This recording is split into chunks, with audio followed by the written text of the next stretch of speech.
Hello friends.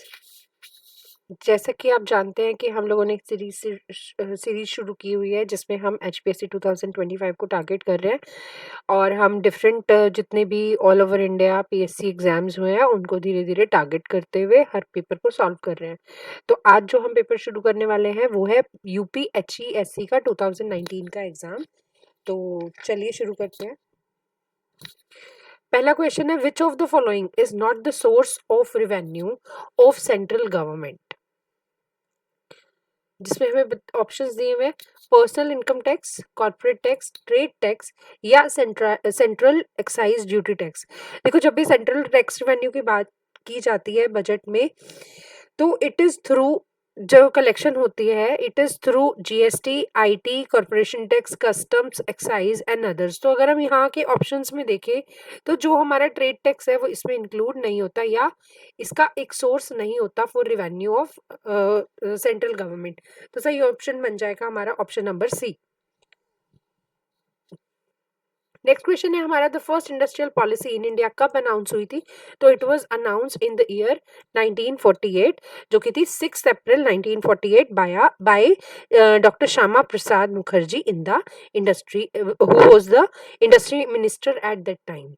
Next is the headquarters of WTO कहाँ situated है? तो जो हेडक्वार्टर्स है डब्ल्यूटीओ के वो है CWC यानी कि सेंटर विलियम रैपर्ड में, जो कहाँ पे है? जिनेवा, स्विट्जरलैंड में। तो option number D. Which of the following is observed as public sector day? Public sector day कौन सी डेट को माना जाता है? तो पब्लिक सेक्टर डे 2010 से 10 अप्रैल को माना जाता है। कि कब से किसको माना जाता है? यानी कि ऑप्शन नंबर बी 10 अप्रैल कब से माना जाता है? 2010 से। An Indian citizen living India during the previous year for taking an employment in England कब छोड़ रहा है इंडिया को? प्रीवियस ईयर में कोई जॉब करने के लिए इंग्लैंड में। For how many days at least he must stay in India during the previous year, ताकि वो रेजिडेंट प्रूव हो सके। तो प्रीवियस ईयर में उसे कितना रहना पड़ेगा? The rule is for 182 days. Next, annual value of one self occupied house property कितनी होगी? तो अगर हम सिर्फ एक ही प्रॉपर्टी जो कि सेल्फ ऑक्यूपाइड है उसकी बात कर रहे हैं तो उसकी वैल्यू कितनी होती है? उसकी एनुअल वैल्यू निल होगी। An individual has lost his both legs permanently. He is entitled to get deduction, लेकिन कौन से सेक्शन के अंडर? तो डिसेबिलिटी की जो हमारी डिडक्शंस है वो होती है अंडर सेक्शन 80U। ठीक है, next, deduction under section 80C of the income tax act from global income for from gross total income of an SSC allowed होती है किसको? इंडिविजुअल को, एचयूएफ को, दोनों को, यानी कि इंडिविजुअल और एचयूएफ या फर्म? तो यहाँ लिखा भी हुआ है, क्या आंसर होगा? Obviously the answer is both individual and HUF. Next is income of minor will not be clubbed with the income of his father or mother of if it is not more than, अगर ये कितने से ज्यादा नहीं है वो clubbing नहीं की जाएगी अगर ये 1500 रुपए से ज्यादा नहीं होती। तो option number A. The method of reducing tax liability by taking advantage of the provisions of the tax laws, जिसे क्या बोला जाता है? It is known as tax planning, जिसमें आप टैक्स लाइबिलिटी को रिड्यूस करने के बारे में बात कर रहे हो by taking the advantage of the provision of tax laws only. Next है ट्रेड रिलेटेड इंटेलेक्चुअल प्रॉपर्टी यानी कि trips and trade related investment measures किससे एसोसिएटेड है? प्रेस्टोन प्रपोजल से, डंकल प्रपोजल से, रंगराजन कमेटी रिपोर्ट या चलिया कमेटी रिपोर्ट? तो ये हमेशा से बात होती आई है डंकल ड्राफ्ट की, यानी कि डंकल प्रपोजल इसका सही आंसर बनेगा option number B. Focus of 12th 5 year plan is, हालांकि हम अब 5 ईयर प्लान हमारे उसका हिस्सा नहीं है सिलेबस का, बट फिर भी अगर हम 12th 5 ईयर प्लान जो कि 2012 से 2017 तक था और ये लास्ट ही 5 ईयर प्लान था, ये किसके बारे में बात करता था? Faster, sustainable and more inclusive growth की। Which of the following act को रिप्लेस किया था कंपटीशन एक्ट 2002 ने? तो कंपटीशन एक्ट ने रिप्लेस किया था MRTP एक्ट, यानी कि monopolistic restrictive trade practices act, जो कि 1969 में आया था। By which of the following policies the concept of de-licensing was introduced? कब introduce हुई थी? De-licensing introduced हुई थी at the time of LPG, जब नई economic policy आई थी in 1991. Under the Consumer Protection Act, which is not considered as consumer, consumer किसे नहीं समझा जाएगा? कंपनी को, लॉटरी टिकट होल्डर को, लाइसेंसी को, या फिर ऑल ऑफ द अबव. तो as per section 27 of 2019 act of COPRA, a consumer is a person जो बाय करता है गुड्स एंड अवेल करता है कोई भी services for consideration and include करता है any user except for the person who has availed such services और goods for the purpose of resale और कमर्शियल यूज. ये हमारी डेफिनेशन दी हुई है एज पर द एक्ट. तो उसके अकॉर्डिंग ये सभी ही हमारे कंसिडर किए जाएंगे एज कंज्यूमर. जीरो रेटिंग एक टर्म है जो किस कंटेक्स्ट में यूज होती है? Insurance, credit rating, energy efficiency या नेट न्यूट्रलिटी. तो इसका सही आंसर होगा net neutrality. Internet access without financial cost under certain conditions like services with advertisement. तो इसको बोला जाता है zero rating. Branch of accounting for decision making purpose is क्या होती है? That is management accounting. The amount of security premium जिसे utilise किया जा सकता है किस किस के लिए? Making issue off fully paid bonus share, return of preliminary expenses, making premium payment on redemption of preference shares या ऑल. तो हम सभी के लिए ही इसे यूज कर सकते हैं, यानी कि option number D. A company can buy back its shares as per section. कौन से सेक्शन के अकॉर्डिंग कंपनी एक्ट के कंपनी अपने शेयर्स को बाय बैक कर सकती है? तो it is under section 68. Next है कंसोलिडेटेड फाइनेंशियल स्टेटमेंट को प्रिपेयर किया जाता है इन अकॉर्डेंस विद. तो कंसोलिडेटेड फाइनेंशियल स्टेटमेंट का जो अकाउंटिंग स्टैंडर्ड है that is AS 21. Next a budget that is prepared for more than one level of activities. तो उसे क्या बोला जाता है? It is known as flexible budget, यानी कि option number C. Desired contribution to break even is fixed cost plus profit, fixed cost plus variable cost या profit. तो desired combination break even के लिए is known as the fixed cost. मतलब हमें कम से कम कितना चाहिए कि कम से कम हमारी फिक्स्ड कॉस्ट कवर होती रहे. स्वेट इक्विटी शेयर को इशू किया जाता है किसे? To the employees. ये हमें पहले से पता है कि एम्प्लॉयज को इशू किया जाते हैं शेयर्स एट अ डिस्काउंट, जिन्हें हम स्वेट इक्विटी शेयर्स के नाम से जानते हैं. Identify the preferential creditors as per Indian companies act. कौन होंगे हमारे क्रेडिटर्स? तो all taxes, cesses and rated payable to जो गवर्नमेंट है वो. Yes.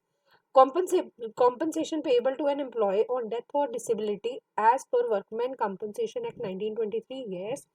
Provident fund payable to employees except officers. Yes. So that means all of the above will be the right answer. ये सभी ही हमारे preferential creditors count होंगे. The concept of selling cost किसने propound किया था? तो जो concept है selling cost का, it was propounded by Professor Chamberlain.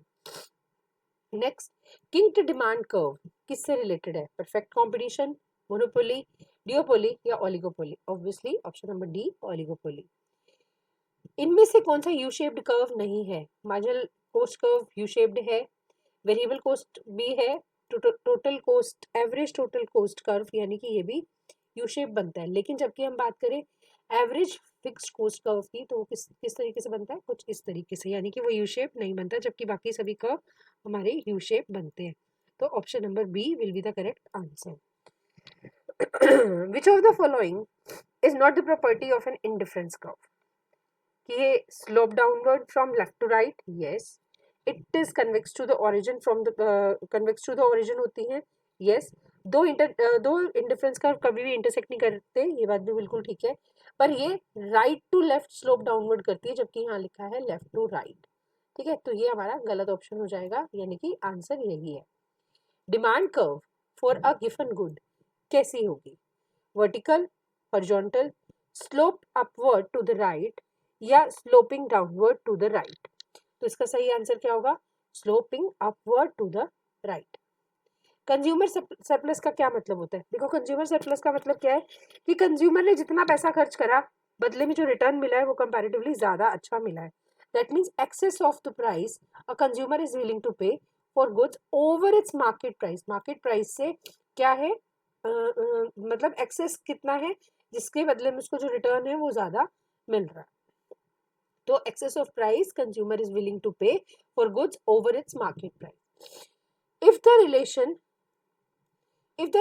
relation of two random variable x and y is 2x plus 3y दिया हुआ है is equal to 4, तो कोएफिशिएंट ऑफ कोरिलेशन उस केस में क्या होगा? तो अगर इस क्वेश्चन को देखा जाए हमें यहाँ पे y की वैल्यू क्या दे रखी है? y इज इक्वल टू, अगर हम y को सॉल्व करें 2x प्लस 3y में तो क्यों वो क्या बनेगा? 4 minus 2x bye 3 and 3 overall 3 हो जाएगा. 4 माइनस 2x बाय 3. अगर मैं 4 को इधर लेती हूँ तो क्या बनेगा ये? मतलब इसको सॉल्व करने पे अगर हम x और y दोनों को x की वैल्यू निकाले अगर हम इसी तरीके से तो वो क्या निकलेगी? तो वो निकलेगी हमारी कुछ -3/2 y बाय -2. ये मेरी इक्वेशन 1 हो गई, ये मेरी इक्वेशन 2 हो गई. अगर इन दोनों के थ्रू मैं x और y को मल्टीप्लाई करके उसकी वैल्यू निकालूं तो वो कितनी निकलेगी मेरी? वो निकलेगी -3/2 इंटू -2/3. और सॉल्व करने पे आंसर क्या आएगा? -1. क्या आंसर आएगा? -1. आप सॉल्व करके देखना. एक्चुअली मेरे पास राइटिंग पैड नहीं है तभी लिखने में, माउस से लिखने में थोड़ी सी दिक्कत होती है. तो आप जब सॉल्व करके देखोगे यानी कि आप x और y का कोरिलेशन लेने की जब इनको स्मॉल x स्मॉल y बनाओगे यानी कि x और y को आप क्या करोगे? मल्टीप्लाई करोगे तो आपका क्या आंसर बनेगा? वो ही हमारा आंसर हो जाएगा. यानी कि पहले y निकालो 2x plus 3y is equal to 4 करके, फिर x निकालो और फिर इन दोनों को मल्टीप्लाई करो. नेक्स्ट है हमारा r दे रखा है हमें 0.8, स्टैंडर्ड डेविएशन x दे रखा है 4, स्टैंडर्ड डेविएशन 5, y दे रखा है 5. ये कह रहा है कि बताओ बी वाई एक्स की वैल्यू कितनी होगी. तो हमें पता है बी वाई एक्स की वैल्यू अगर हमें निकालनी है तो वो कितनी होगी? वो निकालने के लिए अगर हम कोरिलेशन का इस्तेमाल कर रहे हैं तो it is R into standard deviation Y divided by standard deviation X. अगर आप ये वैल्यूज पुट करोगे तो क्या बनेंगी? आर की वैल्यू है हमारी 0.8. मैं 8/10 कर देती हूँ एक बार, ठीक है, इंटू में standard deviation y and standard deviation x, क्योंकि हमें y और x निकालना है. तो पहले y यानी कि 5 डिवाइडेड बाय 4. तो 4 2 जा 8, 2 5 जा 10 और 5 1 जा 5. यानी कि आंसर क्या आ रहा है? 1. Option number B. Next, which value of r is significant? इनमें से r की कौन सी वैल्यू सिग्निफिकेंट है? देखो ध्यान से देखो इस क्वेश्चन को.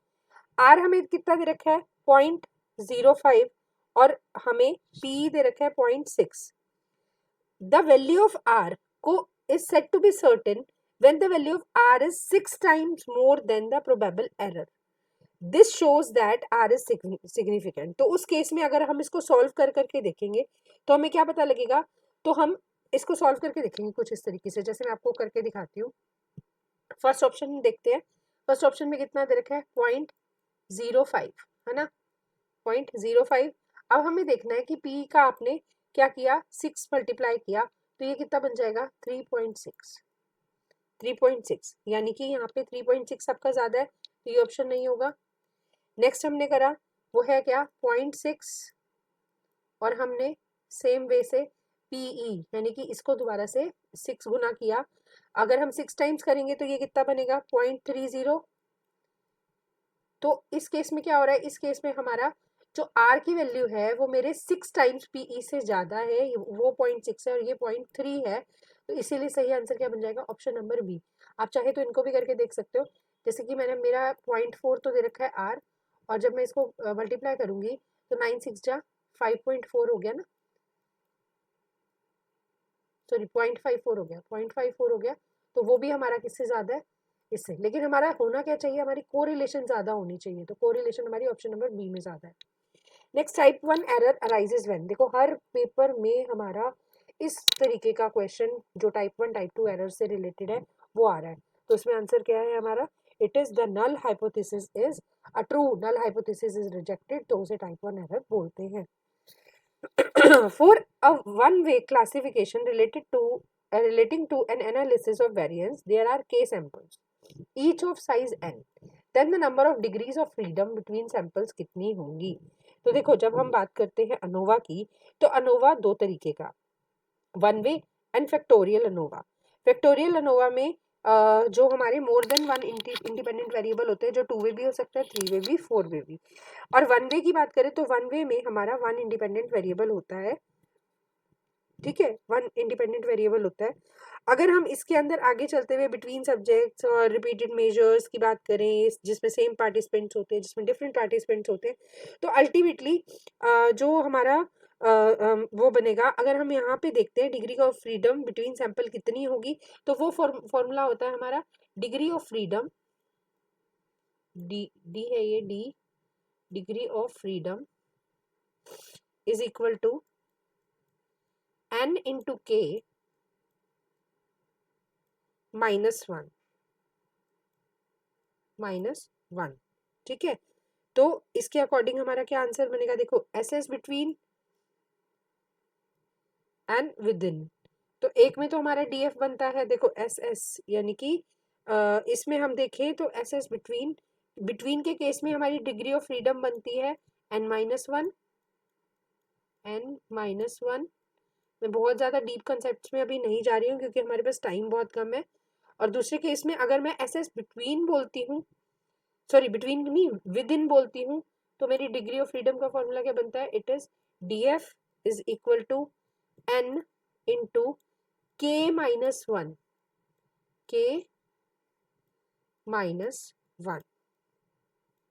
ठीक है। सेम अगर हम इसमें भी आगे बाइफर्केशन करते हैं तो उसमें क्या रहता है, एसएस मॉडल जिसमें डिग्री ऑफ फ्रीडम हमारी इज इक्वल टू k -1, जबकि दूसरे के केस में हमारी df, यानी कि एसएस मॉडल के केस में ये है, और एसएस एरर के केस में डिग्री ऑफ फ्रीडम क्या रहेगी, it will be equal to n-1 into k -1, n-1 into k -1, तो हमारा सही आंसर क्या बन जाएगा, वो बन जाएगा एसएस मॉडल के रिगार्डिंग डिग्री ऑफ फ्रीडम कितनी बन जाएगी, वो बन जाएगी k -1, ठीक है, यानी कि option number A. If the fifth decile of a normal distribution, हमें दे रखा है 60, तो मीन कितना होगा, देखो फिफ्थ डिसाइल का मतलब हो गया 5/10th आइटम, 5/10th आइटम इसका मतलब हाफ पॉइंट हो गया, तो 60 खुद ही इसका सही आंसर हो जाएगा क्योंकि 60 ही तो उसका हाफ पॉइंट हुआ। फिफ्थ डिसाइल नॉर्मल डिस्ट्रीब्यूशन का 60 दिया हुआ है, तो इसका मीन कितना होगा, इसका मीन 60 ही होगा, क्योंकि 5/10th डिसाइल का मतलब होता है 5/10th item which means half point which is average, वो ऑटोमेटिकली एवरेज ही तो है, मीन ही तो है अगर हम हाफ की बात कर रहे हैं, ठीक है। तो नॉर्मल डिस्ट्रीब्यूशन में 60 ही इसका करेक्ट आंसर बन जाएगा। किसने दी थी the theory of core competence, तो it was given by CK Prahalad ji. Next, which of the following is specially made in the light of competitors plans, competitor के प्लान में के लिए हम क्या बनाते हैं, स्ट्रेटजी। डॉक्ट्राइन ऑफ एमबीओ किसने दिया था, it was given by Peter F Drucker. Next है receiving order from one boss is associated with the principle of unity of command, इसके लिए हमें ऑप्शंस भी देखने की जरूरत नहीं है, सीधे सीधे आंसर्स पता है। Which of the following method is used to overcome the tendency toward the conformity to group decision making, तो वो क्या होगा, नॉमिनल ग्रुप टेक्निक। कौन सी टेक्निक होगी, nominal group technique. Communication network जो high which has highest flexibility, तो उसे क्या बोलेंगे, हाईएस्ट फ्लेक्सिबिलिटी वाले में it is free flow network. Broad concept of supply of money में क्या क्या आता है, देखो मनी सप्लाई के अगर कंसेप्ट की बात करें तो वहां हमारे हैं M1, M2, M3 and ML1, 4 concept आते हैं। M1 यानी कि जिसमें हम करेंसी, डीडी और अदर डिपॉजिट्स को इंक्लूड करते हैं। M2 जिसमें हम M1 plus saving deposits with post office को भी इंक्लूड करते हैं। M3 जिसमें हम M1 plus time deposit with banks को इंक्लूड करते हैं। और ML1 जो कि हमारा फोर्थ है, उसमें हम M3 प्लस में total deposit of post office saving को भी इंक्लूड करते हैं और इवन NSCs को भी इंक्लूड किया जाता है। तो ब्रॉड कंसेप्ट में इसका मतलब क्या कर रहे हैं, हम M1 और टाइम डिपॉजिट को दोनों को इंक्लूड कर रहे हैं, दोनों को इंक्लूड कर रहे हैं, यानी कि option number A will be the correct answer. ये ऑप्शन नंबर ए है, ठीक है, option number A. Next, which of the following is not a function of RBI? इनमें से आरबीआई का कौन सा फंक्शन नहीं है? क्रेडिट कंट्रोल करना, नोट्स इशू करना, एक्सेप्ट करना डिपॉजिट फ्रॉम पब्लिक। तो यही आंसर होगा क्योंकि आरबीआई कोई भी पब्लिक डीलिंग नहीं करती है। मैच करना है हमें इनके ईयर्स के साथ। यूटीआई कब आया था? UTI came in the year 1964।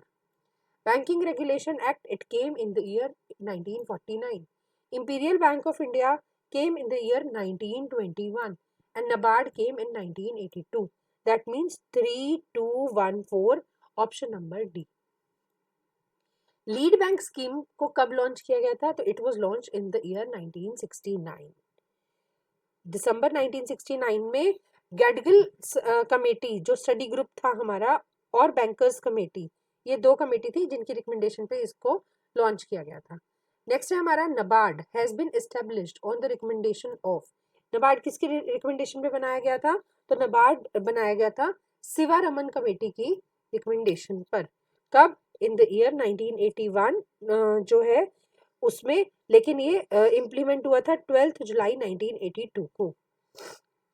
Next, which of the following banks was incorporated as one of the public sector banks in the India during 2004-5? तो ये था हमारा IDBI bank.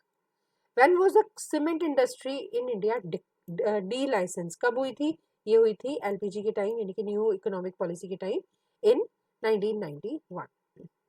In which 5-year plan National Rural Health Mission was started? कब हुआ था? In the 10th 5-year plan. In case mutually exclusive proposals हैं तो क्या होगा? तो उस केस में only the best proposal will be selected. Which of the following statement is true regarding payback period method? तो payback period method क्या करता है? It considers all cash flows. It is based on discounting technique. No. It does not consider the profitability of the firm. Yes, ये consider नहीं करता है profitability. Next is standard deviation of return of security X is 15. Market portfolio 20 दिया हुआ है, तो बताओ what will be the beta of security X if correlation is given between the returns is 0.80. तो देखो कैसे निकलेगा? Beta is equal to R into standard deviation X STX और SDM मतलब मार्केट का डिवाइडेड बाय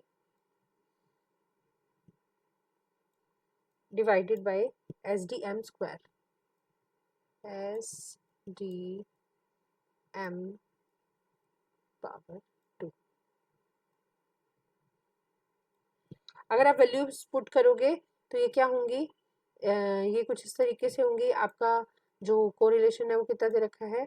0.8 इंटू में SDX is 0.15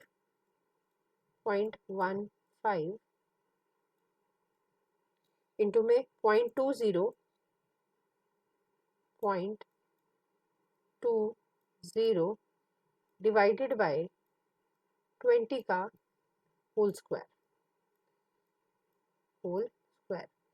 जब आप इसे सॉल्व करोगे आंसर क्या आएगा? 0.6।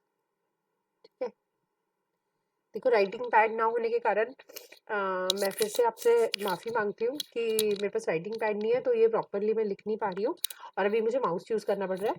जल्दी ही मैं राइटिंग पैड की भी कोशिश कर रही हूँ कि वो अरेंज हो जाए। चलिए नेक्स्ट क्वेश्चन करते हैं। When an acquiring company directly approached to the shareholders of target company to sell their shares, so it is known as tender offer. In case of mergers, which one of the following factor is not used to determine the value of target firm? tangible and intangible assets of the target firm, market or realizable value of the assets, earnings of the firm, yes, scrap value. So the right answer will be the scrap value of assets. Which one of the following types of mutual funds does not have a fixed date of redemption? तो fixed date किसकी नहीं होती? Open ended funds की. Holder of an American call option क्या कर सकते हैं? They can buy the asset on or before the expiry date. बिल्कुल यही आंसर हमारा बिल्कुल ठीक है. जो एसेट को एक्सपायरी डेट से पहले भी बाय कर सकते हैं. सेल नहीं, ये नहीं है. Buy the asset on the expiry date और एसेट सेल कर सकते हैं बिफोर एक्सपायरी. तो इनमें से कोई भी ऑप्शन नहीं होगा, तो option number A will be the correct answer. Minimum loss of a holder call option का कितने तक लिमिटेड होता है? It is limited to the premium paid by the holder. From the point of view of lessee, एक lease क्या होती है? अगर हम लेसी के पॉइंट ऑफ व्यू से देखें तो उसने तो फाइनेंसिंग करी है, तो उन्होंने पैसा लगाया है, तो it will be called as a financing decision. इनमें से कौन सा first computerised online stock exchange है? तो first computerised online stock exchange था हमारा NSC. NSC a leading stock exchange of India कब स्टेब्लिश हुआ था और कहाँ? ये स्टेब्लिश हुआ था 1992 में और इसका हेडक्वार्टर कहाँ है? मुंबई में. A stochist process with the service rewards model of human resource accounting को किसने propound किया था? It was propounded by Flamholz, Eric Flamholz. For amalgamation of and mergers of companies, accounting standard कौन सा applicable होगा? It is accounting standard 14. Economic order quantity दी हुई है हमें और हमें उसके बेस पे बताना है एनुअल कैरिंग कॉस्ट कितनी होगी. तो हमें पता है ईओक्यू निकालते हुए हमारा फॉर्मूला क्या है. अगर हम सीधा वैल्यूज पुट करें तो इट विल बी 2, यानी कि 2AS डिवाइडेड बाय करते हैं हम कैरिंग कॉस्ट. तो यहाँ पे हमें 2 मल्टीप्लाइड बाय 1000, ठीक है, मल्टीप्लाइड बाय 1000, और जो कि हमारी एनुअल रिक्वायरमेंट है, इनटू में 40 क्या है? Cost of placing order. 40 divided by 2, divided by 2 की होगी क्योंकि कॉस्ट ऑफ पर मटेरियल हमारी 20 दे रखी है और हमारी एवरेज कैरिंग कॉस्ट इन्वेंट्री की कितनी है? 10%. तो इसका जब हम निकालेंगे वो कितना निकलेगा?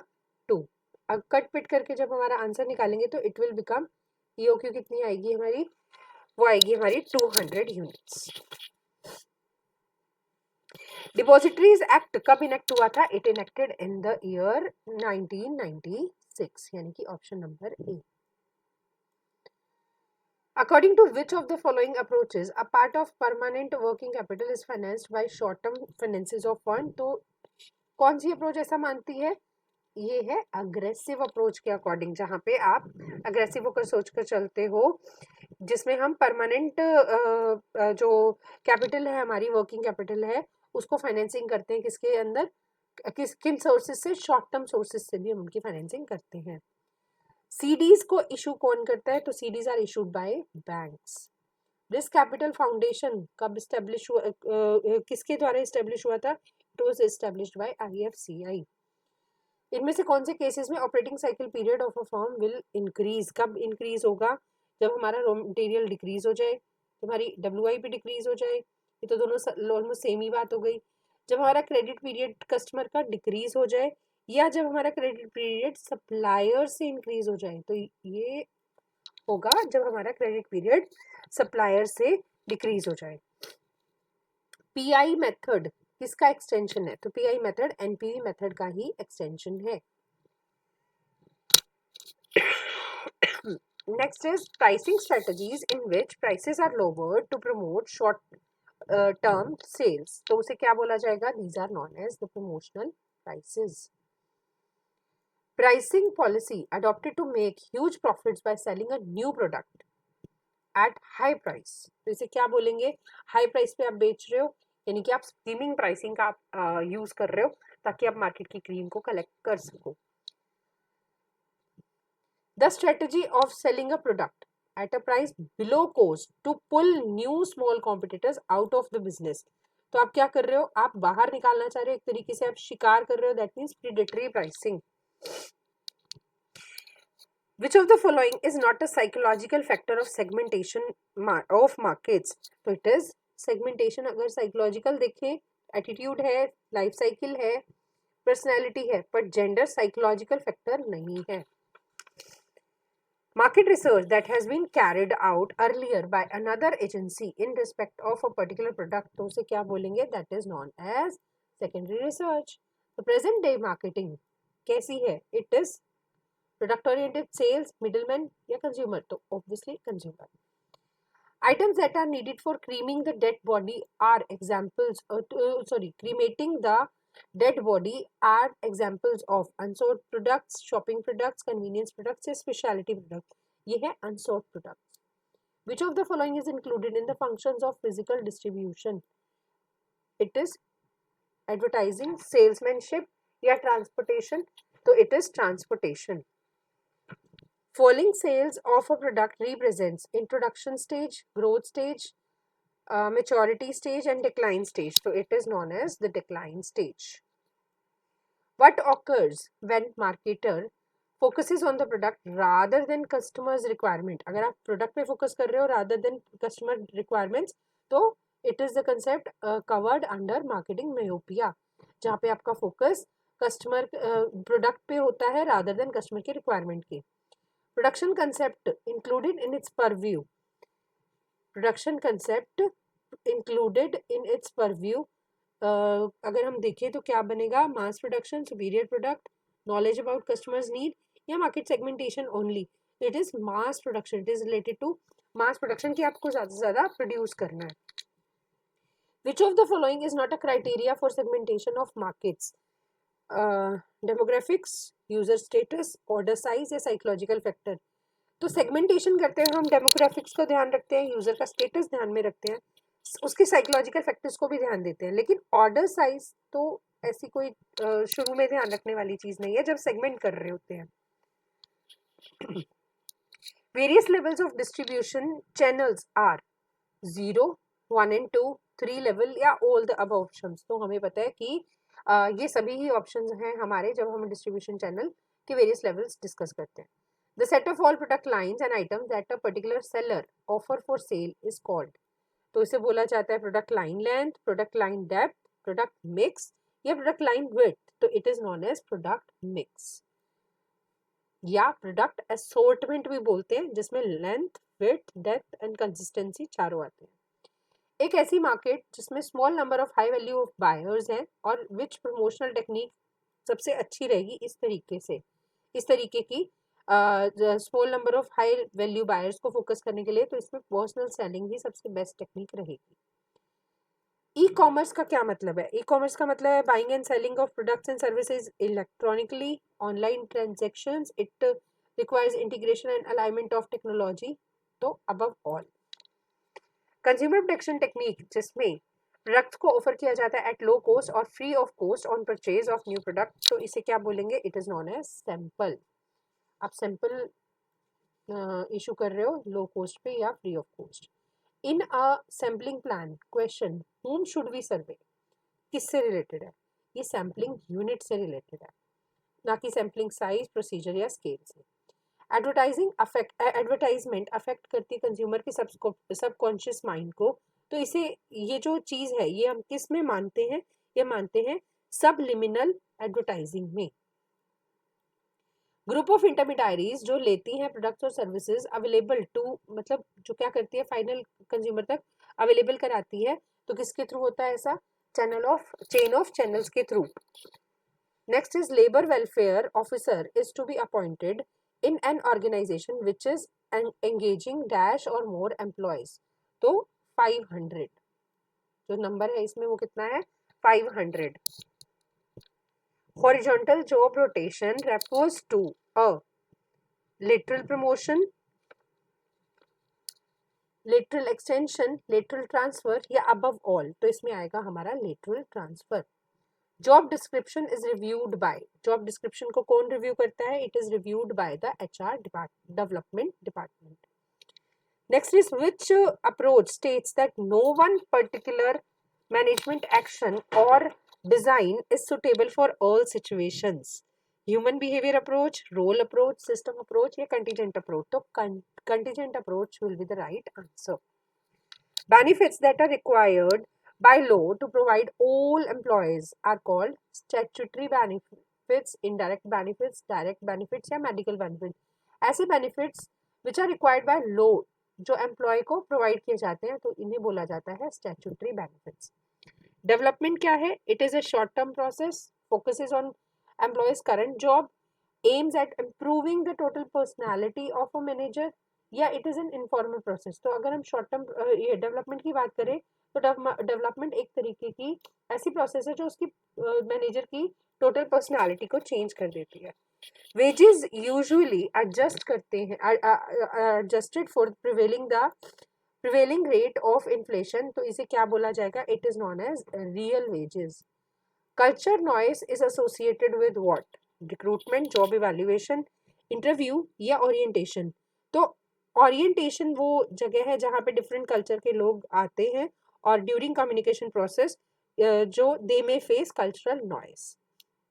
During a recession, organization should not lay off workers immediately, consult the HR department, consider cutting wages, cut managerial prerequisites. तो अगर हम बात करें रिसेशन पीरियड के दौरान ऑर्गेनाइजेशन को ले ऑफ वर्कर्स इमीडिएटली करना चाहिए, मतलब उनको निकालना चाहिए रिसेशन के टाइम पे.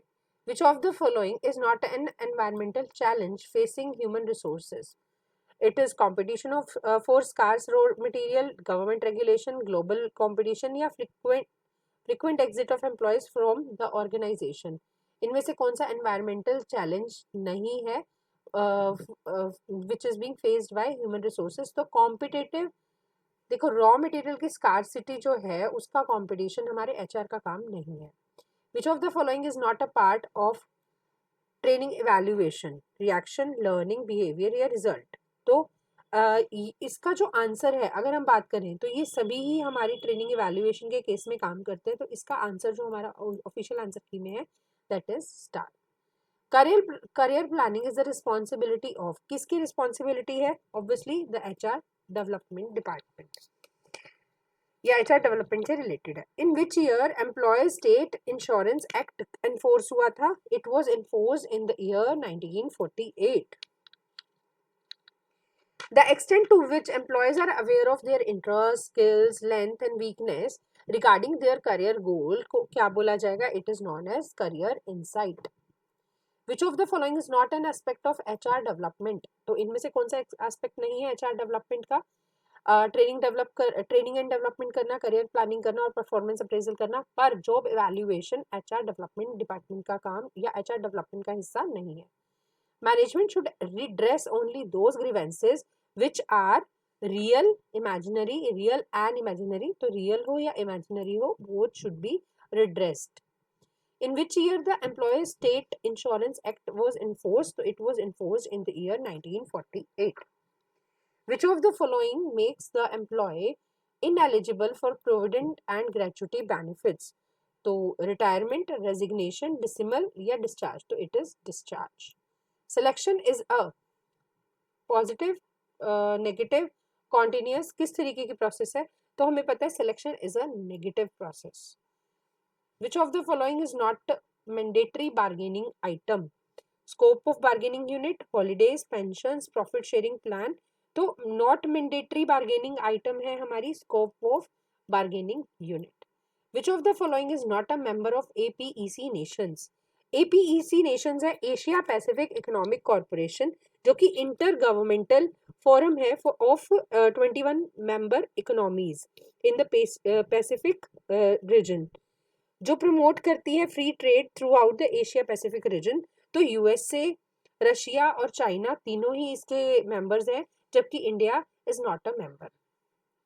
TRIMS does not apply for. तो ट्रिम्स किसके लिए अप्लाइड नहीं करता? Measures that lead to restrictions on quantity, discourage measures that limit a company's exports, measures that affect in goods, discouraging measures that limit a company's import. इसका सही answer होगा option number ए. NAFTA किसका example है? NAFTA एक free trade area का example है. FTA free trade area को show कर रहा है. इनमें से कौन सा रिलेटेड नहीं है WTO से? ट्राई, ट्रिम्स, ट्रिप्स या मिनिस्ट्रियल कॉन्फ्रेंस. तो ऑब्वियसली ये तीनों ही उसमें डील होते हैं WTO में, बट ट्राई एक अलग ही इंस्टीट्यूशन है। आइडेंटिफाई करो वो factor that does not play an important role in attracting FDI। तो cost of resources, administration procedures and efficiency, infrastructure related factors, low rules and regulation. तो right answer will be A. Letter of credit is address to, किसको address किया जाता है? It is address to the beneficiary. To qualify as an MNC, the firm must operate at least in how many countries? इसका भी कोई clear answer नहीं है, वेग है इसका आंसर, तभी ऑफिशियल आंसर की में इसको स्टार मार्क किया हुआ है। वेयर वॉज साक एस्टेब्लिश्ड? साक एस्टेब्लिश हुआ था, ये क्वेश्चन पहले भी आया था। It was established in Dhaka in on 8 दिसंबर 1985 और इसका सेक्रेटरिएट बेस्ड है काठमांडू, नेपाल में। Which of the following 3 countries are the members of NAFTA? तो अगर हम इनको ध्यान से देखें तो USMCA को रिप्लेस किया था USA, मेक्सिको, कनाडा एग्रीमेंट ने ऑन 1 जुलाई 2020 ने में। तो इसका सही आंसर क्या बनेगा? America, Mexico and Canada. Which of the following year of FDI included the creation of new assets and production facility in the host country? अगर आप बिल्कुल new assets and production facility की बात कर रहे हो, that means आप greenfield investment की बात कर रहे हो, और ये क्वेश्चन पहले भी आ चुका है। The purpose of foreign exchange market is to allow people to trade in securities. International Bank for Reconstruction and Development को किस नाम से जाना जाता है? It is known as World Bank. In which country the last GATT round was held? जिसे उर्गवे round के नाम से भी जाना जाता है। तो इसको क्यों बोला जाता है उर्गवे राउंड? क्योंकि उर्गवे में ही हुआ था। Which type of information and ideas are protected by intellectual property rights?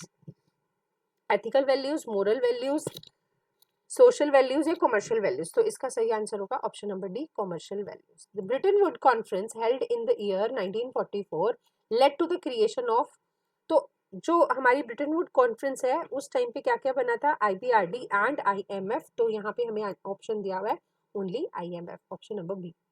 इनमें से कौन सा नहीं है founding member of European union?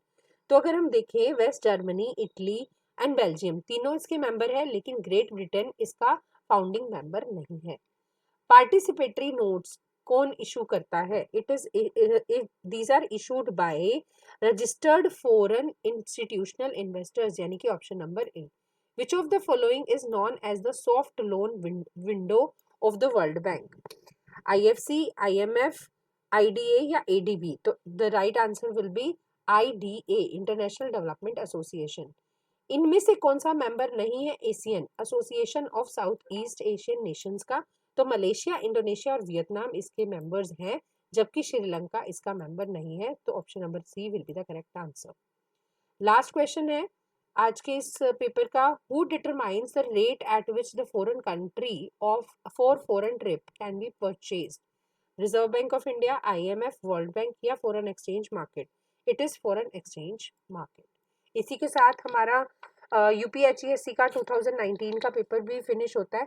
I guess आप लोग को अच्छे से समझ आ रहा होगा। आई नो कुछ चीज़ों की शॉर्टेज है, बट विद टाइम मैं उनको कवर करने की कोशिश करूँगी। तो थैंक यू, मिलते हैं नेक्स्ट वीडियो में।